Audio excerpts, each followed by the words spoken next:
Hey guys, my name is Megan, and today I'm going to be talking to you about the trace mineral chromium.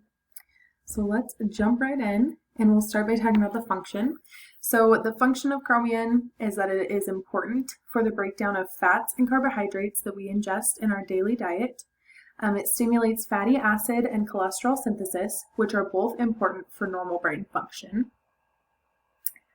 Most people think of chromium and they think about the element number 24 that is on the periodic table, but few realize that it is actually a trace mineral that we need in our diets to keep things functioning properly. Some of the foods that contain chromium are broccoli, garlic, apples, green beans. Those are some of the fruits and vegetables. Then you can bring it on over to whole wheat bread and orange juice.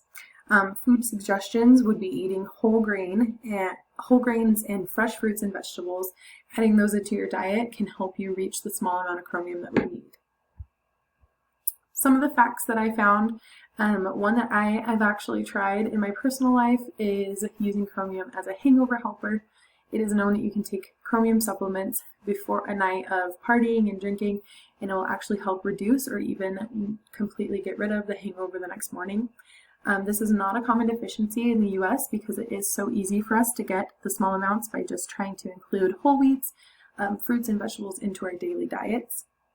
You can actually reach chromium toxicity if you consume too much milligrams in a day.